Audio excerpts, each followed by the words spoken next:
in my city, bitch, I'm certified. I be moving weight, bitch, I'm certified. Sitting around the state, bitch, I'm certified. I be counting cake, bitch, I'm certified. The man up in my city, bitch, I'm certified.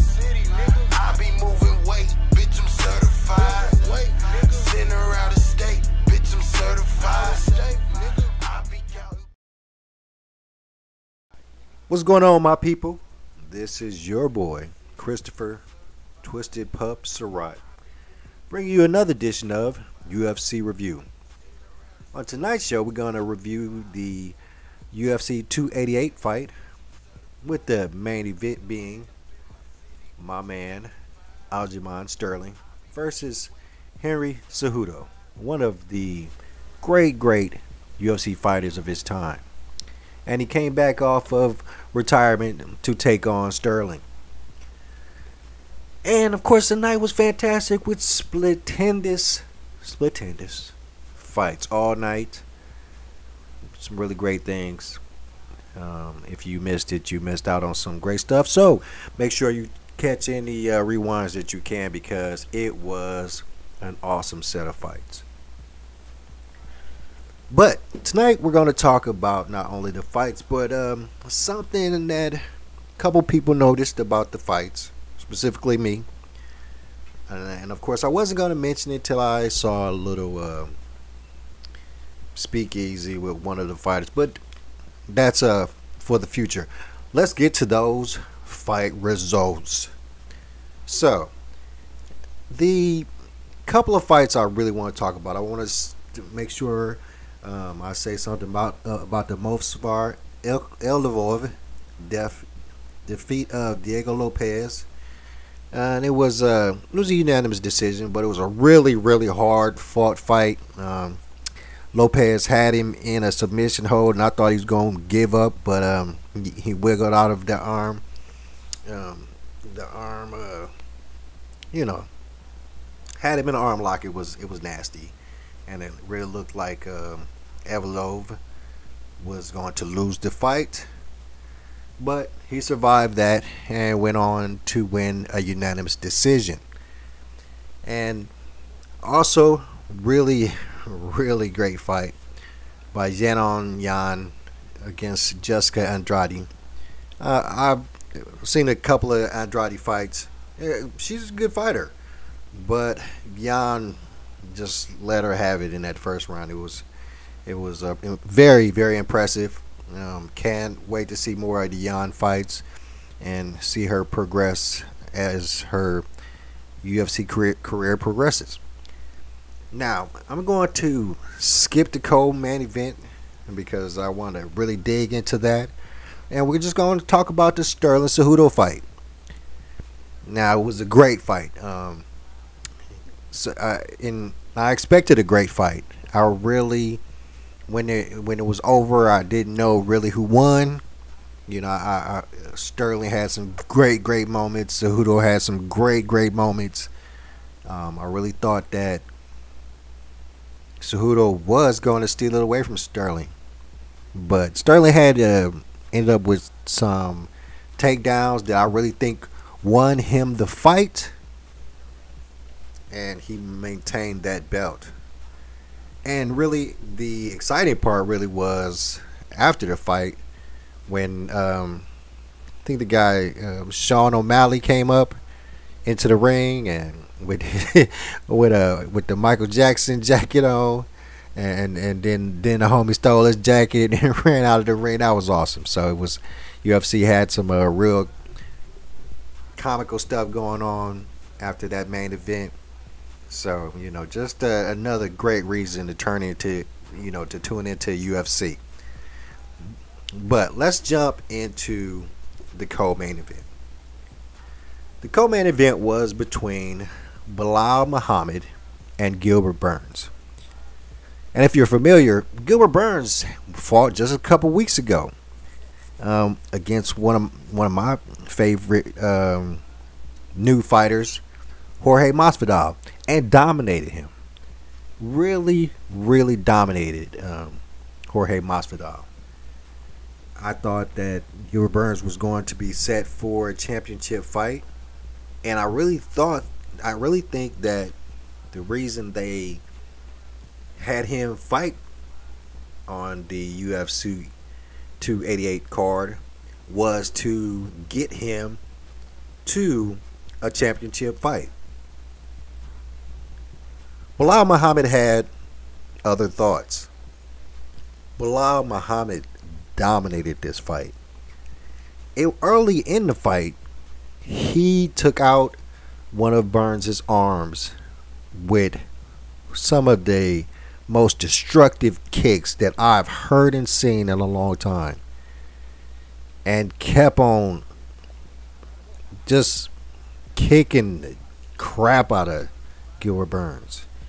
Gilbert Burns couldn't use one of his arms for at least the last 3 rounds, and Bilal just dominated him. So I really expect now to see Bilal get his championship title shot, and hopefully Gilbert Burns can come back from this. I wasn't happy when he took out Masvidal, but he was a good fighter in that fight, and I expected great things from him. So it's disappointing because you can use the excuse that he just fought not that long ago to say why he lost his fight. But one thing that I really noticed about the UFC 288 card was the plethora of times that I heard Joe Rogan and Daniel Cormier say that one of the fighters was coming off Ramadan. Ramadan. Now, I don't know if you guys know, Ramadan is pretty much a time where Muslims fast, in prayer and all these great things, to cleanse their soul and whatnot. I really won't get into the religious aspects of it, but I couldn't help but think that every time they mentioned a fighter and Ramadan, a fighter and Ramadan, they were mentioning it and saying that the fighter had just come off of Ramadan. And I couldn't help but think that the schedulers, promoters, whoever sets up these fights, they have to have some clue that some of the fighters, there's not that many Muslim fighters in the UFC. I've checked. It's not more than 10. I could name off all of them. But you would think that the people who set up these fights and get these fighters scheduled for these fights would know that these fighters would be coming off Ramadan. And to that thought, you would think that they would think, or they would kind of know, that since they're coming off Ramadan and they haven't been eating, and with that you would think they would lose some strength and they would not prepared. They wouldn't be training, practicing during Ramadan. So you would think that anyone who is setting up a fight for these young men would have in their brain that this might not be the greatest fight for them because they're going to be tired. They're going to be, to some degree, malnourished, untrained, unprepared, and ready to lose.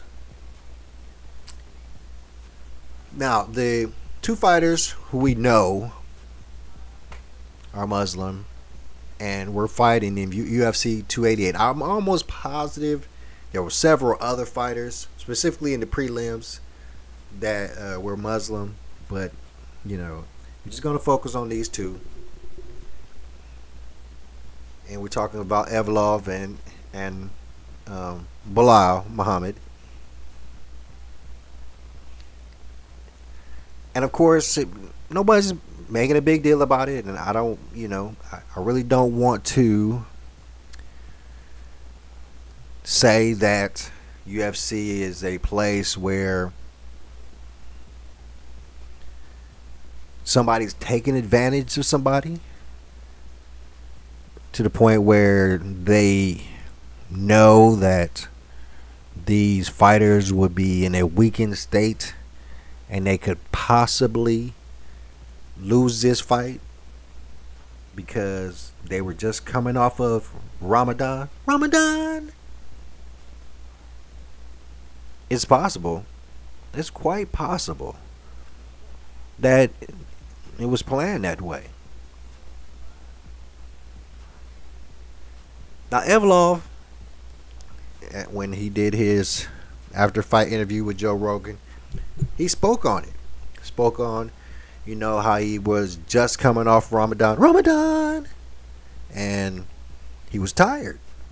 And he spoke on how he thought that he almost lost this fight because of that.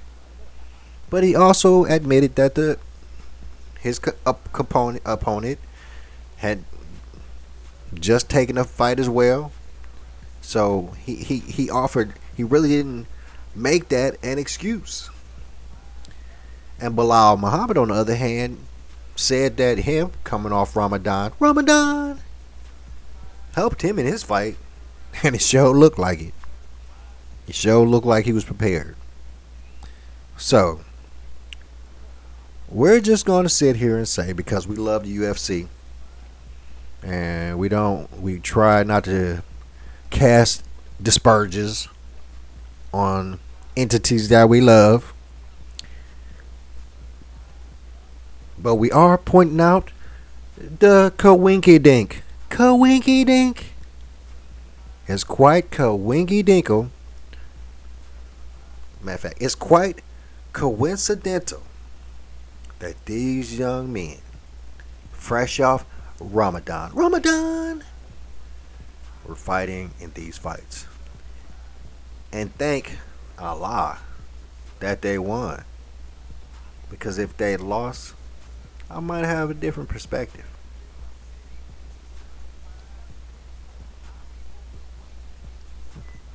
Well, thanks for tuning in, my friends. This is your boy, Chris Twisted Pup Surratt. We're going to end this recording by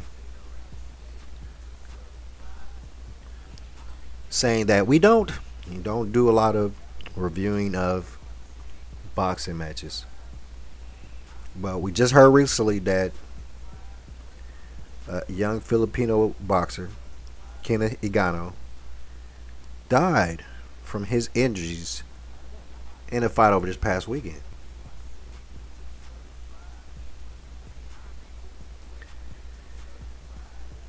We love combat sports, but we always have to remember that they are quite dangerous.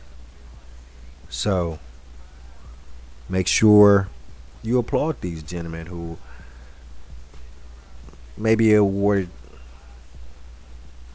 greatly, tremendously, but day in and day out, they put their lives on the line to entertain you. So let's take a quick moment of silence for Filipino boxer Kenneth Egano, who died from injuries he sustained in his May 6th fight against Jason Faclerine.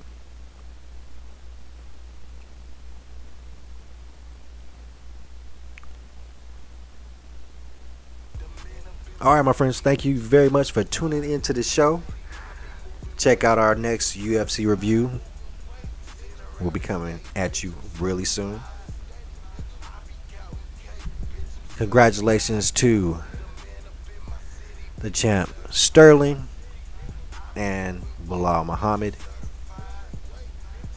And we will catch you guys next time. Peace.